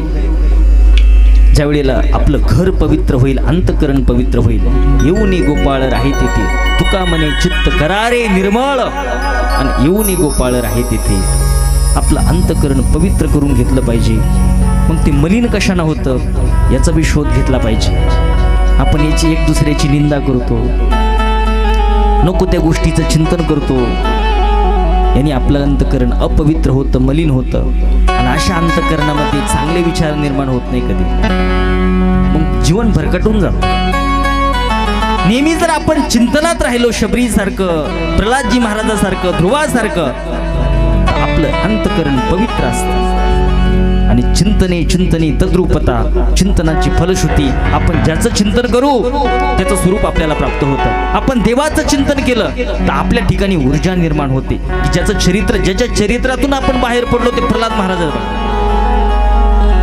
इतका भयानक पराक्रमी बाप आहे, पण डाळ नाही शिजली प्रल्हाद महाराज. सांगितलंय बघा, आता तू तुझा देव सांगच कुठे, तू ज्याचं चिंतन करतो, ज्याची आराधना करतो, जो तुला नेहमी वाचवतो, सांगतो देव कुठे आहे, त्याचा कार्यक्रम करणार. हो, त्याला वर असा प्राप्त होता महाराज. ब्रह्मदेवाने असं वरदान दिलं होतं तपश्चर्या पाहून. कसे वर होत त्याला? रात्री मरण नाही, दिवसा मरण नाही, मानवाकडून नाही, दानवाकडून नाही, देवाकडून नाही, 12 महिन्यात नाही. असले त्यांनी सगळे वरदान पाहून घेतले होते. म्हणजे जवळजवळ अमरच असल्या पद्धतीच्या समीप गेला होता, अमरतेच्या. पण देव येतो त्याला देव म्हणतात. त्यांनी 12व्याच्या अतिरिक्त 13वाच महिना काढला पुरुषोत्तम. बाहेर नको, घरात नको, दारात घेतला. हो, आणि मग ते सगळ्या गोष्टी तुम्हाला माहीतच आहे. मग सांगितलं कुठे, सांगितलं खांबात आहे. मग खांबावर तिने आघात केला आणि खांबातून साक्षात नृसिंह भगवान प्रकट झाले. बोलिय नृसिंह भगवान की जय. नृसिंह भगवान प्रकट झाले, त्याचा नैनाट करून टाकला आणि प्रल्हाद महाराजाला कुरवाळलेला त्याची भक्ती पाहून त्या ठिकाणी मोठे प्रसन्न नृसिंह भगवान झालेले. मग त्या ठिकाणी प्रल्हाद महाराजांनी जी काही स्तुती केली, देवाला काही मागितलेलं आहे असा बी संदर्भ इथं आहे. पण आपल्याकडे वेळ नाही. आपल्याला तर पुढं जायचं का? कारण आता आज आपल्याला देवाचा जन्म साजरा करायचा आणि उद्यापासून नुसती कृष्ण कथा सांगणार. इतकी आनंददायी कथा आहे. देवाच्या सगळ्या लीला सांगणार, देवाच्या आश्चर्य करणाऱ्या लीला. नुसत्या गोकुळातल्या नाही सांगणार, गोकुळ सोडल्याच्या नंतर बी देवाने मोठ्या लीला केल्या. आपण सगळ्या लीलाचं, देवाचं चरित्राचं चिंतन करणार आहोत. म्हणून आपल्याला आज देवाचा जन्म साजरा करायचा, आपल्याला दशमस्कंदापर्यंत जायचं. अशा पद्धतीने ही कथा संपल्याच्या नंतर पुढची कथा, हो, एक हत्तीची कथा येते. कोणाची? गजेंद्राची. गजेंद्र हत्ती, हो, त्रिकुट नावाचा पर्वत आहे. त्या पर्वतावर हजारो पत्न्या त्या गजेंद्राच्या. पण लय पराक्रम येतो. शुंभ सुद्धा त्याला घाबरायचे. राजा होता त्या पर्वतावरला तो. असा राजवाडा होता, असा बंगला होता, अशा सगळ्या गोष्टी होत्या, अशा गाड्या होत्या, सगळं होतं त्याच्याकडे. मग असं मस्तीमध्ये तो, हो, ज्या ठिकाणी सरोवर असला की तिथं जायचं, पाणी खेळायचं, हे करायचं, मस्त राहायचं. आणि अशा मस्तीमध्ये असंच आयुष्य निघून जातं. हो, एका दिवसाची गोष्ट आहे. एका सरोवरामध्ये गेला. प्रचंड मोठा सरोवर होता. त्याच्या पत्न्या, मुलं हे सगळेच त्या ठिकाणी होते. मग पाणी उडवी स्नान, कारण हत्तीला पाणी खूप आवडतं. हो, त्या ठिकाणी स्नान चालू होतं आणि अचानक एका मगरीनं त्याचा पाय धरला. हत्तीचा पाय कोणी धरला? मगरीनं धरला. हो, पाण्यात आता शक्ती असते त्याची, ज्याच्या त्याच्या स्थानात जो तो बलवान असतो. हो, लहानपणी शाळेत जात असताना जर दुसऱ्याच्या गल्लीतून चालले, घरापुढून चालले, तर मग ते लोक पोरगं लगेच डिरिंग करतं त्याच्या. ते म्हणतो माझ्या गल्ली लिहून पाय, मग तुला दाखवतो. असं असतं ना. हो, ज्याच्या त्याच्या स्थानात जो तो बलवान असतो. हा जरी पराक्रमी असला पण स्थान त्याचं आहे ना. पाय धरला. सुरुवातीला खूप युद्ध केलं त्यांनी. आता सगळ्या त्या संकटात पाहून मग पत्न्यांनी थोडं धावाधावी केली. त्याच्या अनेक भार्या होत्या. मग साड्याला साड्या बांधल्या, ओढ असं कर तसं कर, पोरं आली. आता भरपूर वर्ष झाले त्याचं काही ते मध्येच चाललं. हो, नंतर हजारो वर्ष त्यांनी युद्ध केलं. पण नंतर तो त्याचं बळ कमी व्हायला लागलं गजेंद्राचं. आणि त्याच्या लक्षात आलं की आता आपला कार्यक्रम होणार. हो, असा कार्यक्रम होण्याच्या अगोदर माणसाला जाग आली पाहिजे. आपण झोपलेलो, संत आपल्याला रोजच जागा करतात. उठा, जागे व्हारे आता, स्मरण करा पंढरीनाथा, भावे चरणी ठेवा माता, चुका बेता जन्माच्या. ते हात जोडून सांगतात, कर जोडून मिळवित तुम्ही वासुदेव वासुदेव म्हणा. हे सगळं आपल्याला जागा करत राहतात. पण आपण झोपलेले, ती झोप नाही, ती जीव स्वरूपाची झोप आहे. आणि मग जाग आली आणि अशा संकटात सापडला की त्याच्या लक्षात आला की तो कुणीच आपल्याला सहाय्यता करणार नाही. हो, पण गजेंद्र महाराज अगोदरच्या जन्मामध्ये राजा होता. काहीतरी नियम असला पाहिजे बरं जीवनामध्ये, काही ना काही नियम असला पाहिजे. त्याच्या जीवनात पहिल्या अगोदरच्या त्याच्या जन्मामध्ये असा एक नियम होता, एका स्तोत्राचा तो नेहमी पाठ करायचा. 5 मिनिटं, 10 मिनिटं, 20 मिनिटं, काय असं परमार्थ नित्याचा असला पाहिजे. त्याचे संस्कार जर बळकट झाले, हो, त्याचा परिणाम येतो महाराज. काहीचं असे डोक्यावर पाणी घेतलं की हरिपाठ चालू होतं. सुंदर ते ध्यान, हो,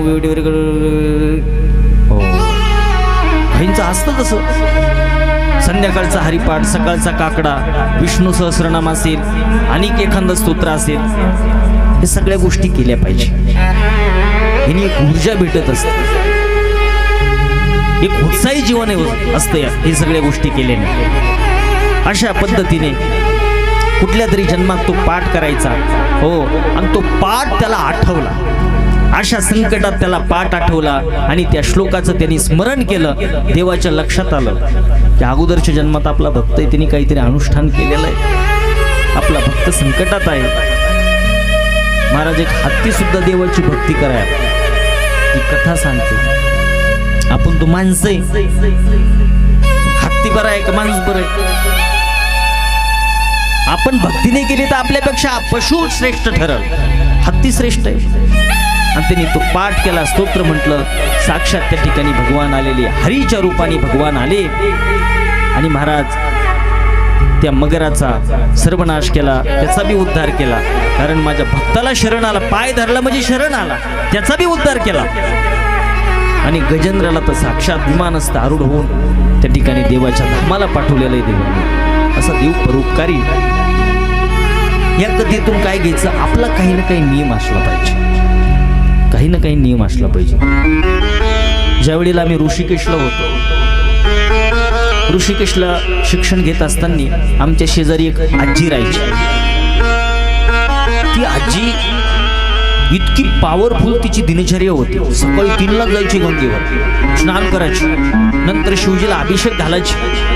सकाळी सकाळी तिचे मंत्र आमच्या कानावर यायचे. वंदे देव महापती मुसुरगुरु वंदे जगत्कारणं वंदे पुण्यभूषणं मृगधरं वंदे भूषणापती वंदे सूर्यशशंक वंदे मुकुंदं प्रियं वंदे भक्तजनाश्रयं जगरत्नं वंदे शोमशंकरं शान्तं पद्मासनस्थं शशद्रं कुटं पंचवक्त्रं त्रिनेत्रं शूलं वज्रं चक्रं दक्षिणाङ्गे वान्तं नागं पाशं च घण्टां मृगसीतं सां कुशं वां मागे नानालंकार दीप्तं स्फटिकमणिनं पार्वतीशं नमामि. ही सगळी मंत्र म्हणा. सगळं नंतर यायची बिल्वपत्राच्या झाडाची पूजा करायची. ज्याला लक्ष्मी पाहिजे, पैसा नोटा पाहिजे का हो, कुणाला वाटत बिल्वपत्र झाड म्हणजे शिवजीचं झाड, शिवजीचं झाड नाही, लक्ष्मी पासून त्याची उत्पत्ती. साक्षात लक्ष्मी विराजमान आहे बिल्वपत्राच्या झाडामध्ये. म्हणून सकाळी सकाळी प्रातःकाळी बिल्वपत्राच्या झाडाचं पूजन करून बघा. 2 मंत्र म्हणायचे. ओम द्रुमाय नमः, ओम श्रीं नमः, ओम द्रुमाय नमः, ओम द्रुमाय नमः, ओम श्री फलाय नमः, असे 2 मंत्र आहेत. की मंत्र म्हणत जर 11 परिक्रमा केल्या, बघा काय परिवर्तन येतं. डायरेक्ट पाकिटात 500-500च्या नोटा येतात. डायरेक्ट नाही येणार, पण काहीतरी निमित्त कारण करून येतात. कोणाला पाहिजे का पैसे, लक्ष्मी पाहिजे का हो, 2-3 गोष्टी सांगून जातो. कोणाला पाहिजे हात वर करा बरं. कोणाला वाटतं आमच्या घरी लक्ष्मी, बापरे तुम्ही नाही हातवर केले पण तुमच्या बिले डोक्यात आहे. कारण ही लक्ष्मी सर्वांनाच आवडते महाराज. शनिवारी त्या ठिकाणी पिंपळाच्या झाडाला दिवा लावायचा, 11 परिक्रमा करायच्या. ओम श्री लक्ष्मी नारायणाभ्याम नमः, ओम श्री लक्ष्मी नारायणाभ्याम नमः, ओम श्री लक्ष्मी नारायणाभ्याम नमः. या मंत्राचा जप करत करत 11 परिक्रमा करायच्या, दिवा लावायचा दर शनिवारी. बघा काय परिवर्तन येतं. रुष्ट झालेली लक्ष्मी प्रसन्न होऊन जर तुमच्या घरात नाही आली तर माझं नाव बदलून ठेवा. ही प्रयोग करून बघा. आणि आम्ही जे प्रयोग सांगतो उगाच असं नाही की याच्या कोण ऐकलं सांगितलं. आम्ही सगळे ग्रंथातले ऋषीमुनीने लिहून ठेवलेले प्रयोग हे केले पाहिजे. करण्यासाठी किती चांगल्या गोष्टी. प्रातःकाली बिल्वपत्राच्या झाडाची पूजा करा, पण पिंपळाच्या झाडाची पूजा केवळ शनिवारी करायची. हा नाही तर करताना रविवारी अवदसरात तिथं हाय ती लक्ष्मी घेऊन जाईल. पिंपळाच्या झाडाची पूजा फक्त अश्वत्थ हो त्या ठिकाणी शनिवारीच करायची. बिल्वपत्र झाडाची तुम्ही रोज पूजा करा, फक्त सोमवारी बिल्वपत्र तोडायचं नाही. पूजा बिल्वपत्राची रोज करा. परत गायीची परिक्रमा करा. कृष्णाय वासुदेवाय हरे परमात्मने प्रणत क्लेशनाशाय गोविंदाय नो या मंत्र म्हणत गायीची परिक्रमा करा. तुळशीची पूजा करा, तुळशीला परिक्रमा करा. करण्यासाठी किती चांगल्या गोष्टी ती आजी रोज करायची. इतक्या सगळ्या गोष्टी करून घरची पूजा करायची आणि माळाचा जप करायची. किती माळा करायची? रोज 108 माळाचा जप करायची. 108 माळा करायची. बघा जप किती होत असतात. अशी तिची दिनचर्या. कधी कधी आम्हाला भिक्षा नाही भेटली, आम्ही तिच्याकडे जायचो. आजी आज भिक्षाच नाही भेटली, खायवा दुरडीत जे असेल ते. ती सगळी हिंदी भाषेत आहे तिकडं, पण तुम्हाला मराठीत सांगतो. परिणाम काय झाला, तिची त्या अनुष्ठानात भक्तीत इतकी निरंतरता झाली होती, महाराज तिच्या बोटाला असे गट्टे पडले होते जप करून. आणि तेथ जे जायाची कर्मसूत्र मानून ठेवले स्वतंत्र, तो त्या गती पात्र होची लागे. आणि ठरल्या पद्धतीने तिनं देह ठेवला. आम्ही पाठाला गेलो तर आम्हाला कळलं, आपल्या शेजारची काकी तिनं देह ठेवला. आम्ही बी आलो त्या ठिकाणी, आम्ही आमच्या डोळ्यानं पाहिलं बरं काही सगळं. चमत्कार काय झाला बघा, तिनं देह ठेवला. आता मग तिला ते उत्तर सगळं ती क्रिया केली जाते. तिला स्नान घालणं सुरू केलं. आणि जसं स्नान घालायला सुरुवात करता क्षणी तिनं विष्णू सहस्रनाम चालू केलं. यस्य स्मरण मात्रेन जन्म संसार बंधनात् विमुच्यते नमस्तस्मै विष्णवे प्रभु विष्णवे नमस्तमस्त भूतानामादि भूताय भूकृते अनेक रूप रूपाय विष्णवे प्रभु विष्णवे ओम वैष्णवाय नमः. श्रुत्वा धर्मान शेषेण. कोण बोलायलं, जिच्या छातीचे ठोके बंद झाले डॉक्टरांनी मृत घोषित केलं, अशी आजी बोलायली. सगळी तर आश्चर्यचकितच झाली. इतक्या स्पष्ट बोलत नव्हती, पण यस्य स्मरण मात्रेनं असं म्हणल्याने जे ओठ हालतात ते स्पष्ट हालायला लागले. आणि थोडा थोडा आवाज बी यायला लागला. छाती तपासली, छातीचे ठोके बंद. स्नान घातल्याच्या नंतर करमाळा चालू झाली आजीची. आपल्या तिकडं घडलं तर सगळं पळून जातील, पण ही निरंतरता, एखाद्या अनुष्ठानात निरंतरता असली, तुम्ही बी एखादं काम जर रोज करत असताल ते सहजच करून टाकतात, सहजच होतं ते. हो. आणि आपलं फिक्स काय असतं, कोणाची निंदा करायची, नावं ठेवायची, हे गोष्टी करायच्या, हे आपलं सहजच ती प्रॅक्टिस असते ना, त्याची खूप प्रॅक्टिस सहजच होऊन जातं. चांगलं काम, चांगलं कार्य सुचतं का? हो. पण महाराज ते म्हणजे डॉक्टर बोला, डॉक्टर फॉक्टरला बोलू नका. तिच्या ठिकाणी संस्कारच असे आहे, या सगळ्या गोष्टी तिनं केलेल्या आहे. हो. ती देहात असतानाच भगवत स्वरूपाला प्राप्त झाली आहे. मरणा आलीच कडे. हो, अशी तिची स्थिती आहे. हे आम्ही आमच्या डोळ्यानं बघितलं बरं का, आमच्या प्रत्यक्ष चक्षुनं बघितलेलं हे उदाहरण आहे. मग तशाच काय, कुठं गैला न्यायचं काम नाही, कुठंच न्यायचं काम नाही.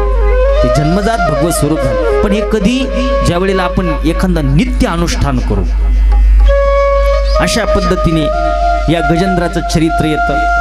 आता हे गजेंद्राचं चरित्र या ठिकाणी थांबून लगे आपल्याला आता पुढं जायचं, डायरेक्ट दशमस्कंदामध्ये जायचं. आपल्याला देव अवताराची, भगवान कृष्णाच्या अवताराची कथा पाहिजे आहे. आता 11 वाजत आले, झाकी बी येणार आहे, म्हणून त्यासाठी आता एकदा थोडं भजन झालं पाहिजे.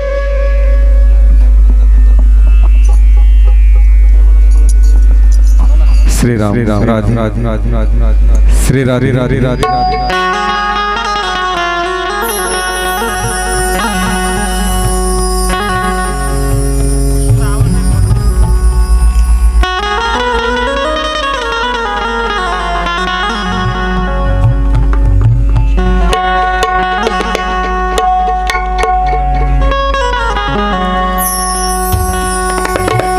क्षणोक्षणी ही मनोमनी मूर्ती आठवायाची, सद्गुरु मूर्ती हृदयावरती आता खोरायाची. गुरुभक्तीची, गुरुज्ञानाची कमाई कमवायाची, ही बोलाची संदेशाची नाही दवडायाची, महिमा गायाची सद्गुरु रायाची, महिमा गायाची सद्गुरु रायाची, सद्गुरु रायाची.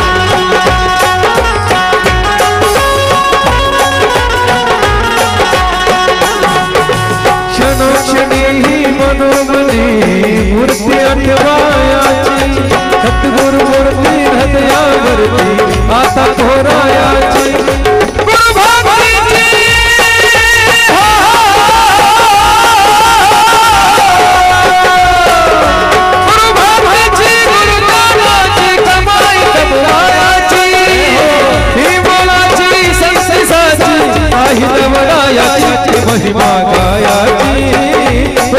सुर गाया जी।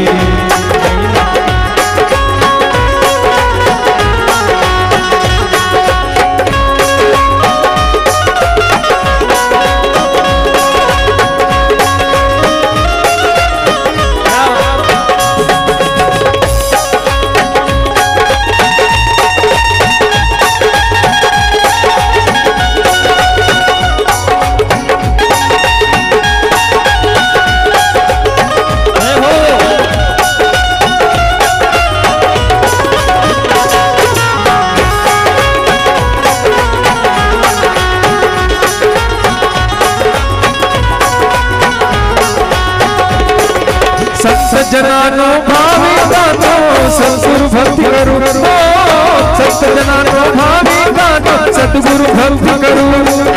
तन मन है करू समर्पण श्रीगंगा सुवरू, तन मन धन है करू समर्पण श्रीगंगा सुवरू।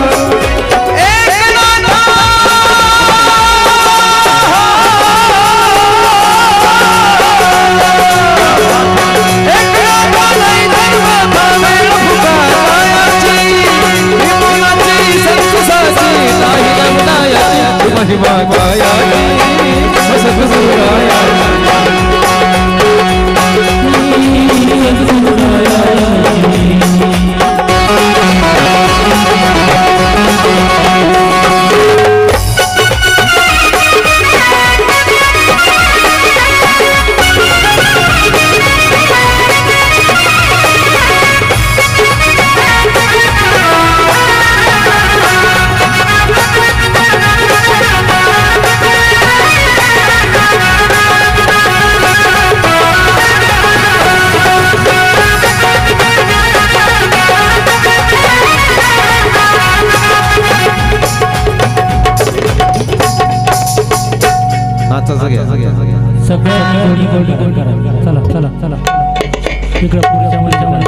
गोल राउंड करा गोल गोल।